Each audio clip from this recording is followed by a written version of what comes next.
Assalamualaikum warahmatullahi wabarakatuh. Salam sejahtera semuanya. Selamat pagi Bapak dosen dan teman-teman semuanya.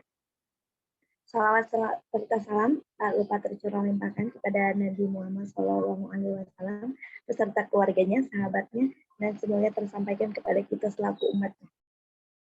Kami di sini dari kelompok 11 ingin mempresentasikan materi tentang ketetapan menjelaskan kaidah Al-Kharaj di dalam serta aplikasinya dalam ekonomi syariah. Perkenalkan, nama saya Rani Andini sebagai moderator serta presentator kedua, dan rekan saya Triana Ayu Marcella sebagai presentator pertama.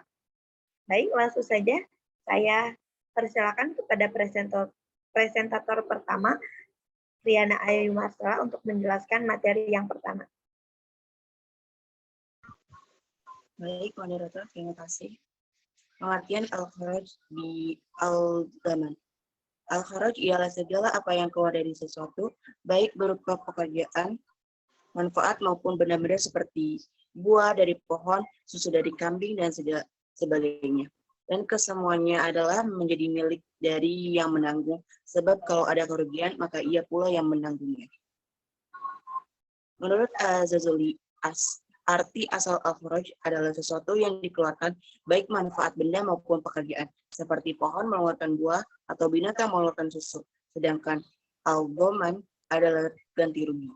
Menurut Umar Abdullah Al-Kamil, makna yang tersirat dari kaidah ini adalah bahwa barang siapa yang memperoleh manfaat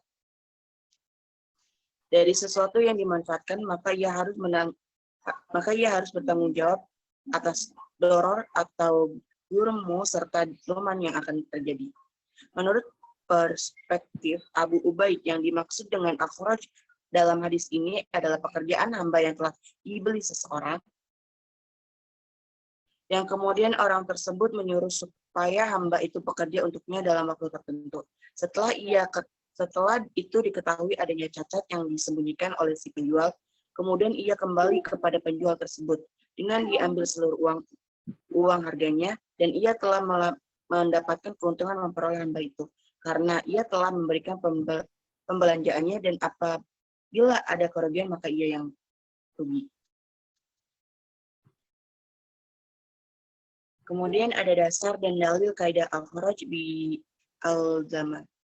Dasar kaidah al-kharaj bi al-dhaman, hak mendapatkan ketentuan disebabkan oleh adanya tanggung jawab menanggung kerugian, ialah hadis Nabi yang artinya bahwa seseorang yang menjual budaknya, dalam beberapa hari budak telah dimanfaatkan kembali, yang pada akhirnya didapati cacat dari diri budak tersebut dan melaporkan kepada Nabi. Oleh Nabi, budak tersebut dikembalikan kepada seseorang yang menjualnya. Maka berkatalah penjual kepada Nabi, "Wahai Rasulullah, ia atau pembeli telah mempekerjakan mengambil manfaat terhadap budakku." Rasulullah bersabda, hak mendapatkan keuntungan disebabkan oleh adanya tanggung jawab menanggung kerugian al-kharaj bi al-dhaman. Yang dimaksud dengan al-kharaj dalam hadis tersebut adalah keuntungan yang didapatkan pembeli atas pekerjaan hamba yang telah dibeli selama hamba tersebut berada di dalam kekuasaan pembeli sebelum diketahui adanya cacat yang menjadi alasan untuk dikembalikan. Yang dimaksud bi al-dhaman adalah sebagai keseimbangan atau sebab dari tuntutan dan kewajiban tanggung jawab menjadi kerugiannya jika terjadi. Contoh penetapan kaidah dan hadis tersebut di atas di dalam akad jual beli ialah setelah barang yang dijual di daerah diserah terima kepada pembeli, maka sepenuhnya tanggung jawab barang tersebut ada di tangan pembeli. Jika terjadi kerusakan barang, maka pembeli yang menanggung kerugian. Dan sebaliknya, jika terdapat keuntungan, maka menjadi hak pembeli. Terima kasih, saya kembalikan kepada moderator. Baik, terima kasih presentator pertama. Selanjutnya saya akan menjelaskan mengenai kaidah-kaidah dari al-kharaj bi al-dhaman. Yang pertama itu ada al-ghurma bil ghurmi, yang artinya profit muncul bersama resiko, atau resiko itu menyertai manfaat. Maksud dari kaidah al-Ghurmi ialah bahwa seseorang yang memanfaatkan sesuatu harus menanggung resikonya. Sedangkan menurut Umar Abdullah Al-Kamil, makna yang tersirat dan dari kaidah ini adalah bahwa barang siapa yang memperoleh manfaat dari sesuatu yang dimanfaatkannya, maka ia harus bertanggung jawab atas gurumu serta doman yang akan terjadi. Selanjutnya yang kedua itu ada al-azru wa al-doma la yajtami'ani, yang artinya pemberian upah dan tanggung jawab untuk mengganti kerugian tidak berjalan bersamaan. Yang disebut dengan doman atau ganti rugi dengan kaidah tersebut adalah mengganti dengan barang yang sama apabila barang tersebut ada di pasaran dan membayar seharga barang tersebut.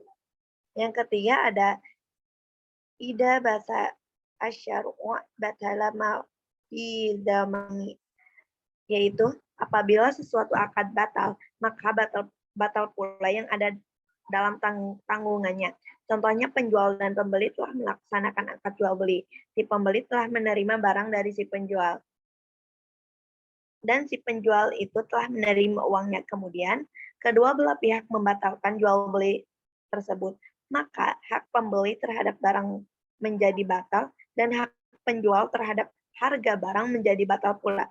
Artinya si pembeli harus mengembalikan barangnya dan si penjual harus mengembalikan uangnya. Berikutnya ada al-jawaz asy-syar'i yunafi al-jami', yaitu suatu hal yang dibolehkan oleh syara tidak dapat dijadikan objek tuntutan ganti rugi. Maksud kaidah ini adalah sesuatu yang dibolehkan oleh syariat, baik melakukan atau meninggalkannya tidak dapat dijadikan tuntutan ganti rugi. Selanjutnya adalah al-mubashir damani wa ina lam yatamaj, yang berarti yaitu yang berbuat langsung bertanggung jawab meskipun tidak disengaja. Contohnya seperti orang tergelincir kemudian orang lain tertimpa olehnya sehingga menyebabkan luka. Orang yang tergelincir itu harus bertanggung jawab karena kelalaian atau ketidakhati-hatiannya. Selanjutnya ada al-muttabi'u la yadamu lil bi'at tama'ad, yaitu pelaku tidak langsung tidak bertanggung jawab kecuali disertai kesengajaan.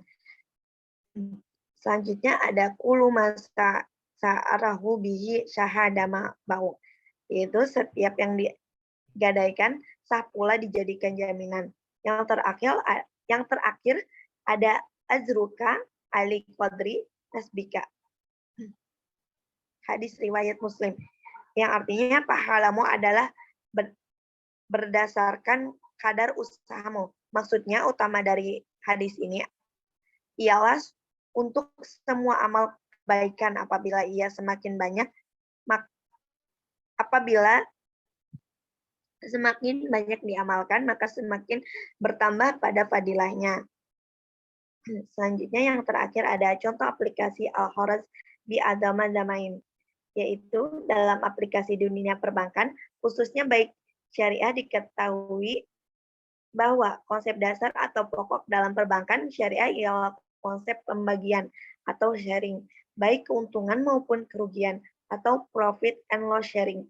Prinsip yang umumnya adalah siapa yang ingin mendapatkan dari hasil tabungannya harus juga bersedia mengambil resiko. Bank syariah akan membagi kerugian perusahaan jika mereka menginginkan perolehan dari hasil modal mereka. Cukup sekian dari kelompok kami. Sekurang-kurangnya mohon maaf.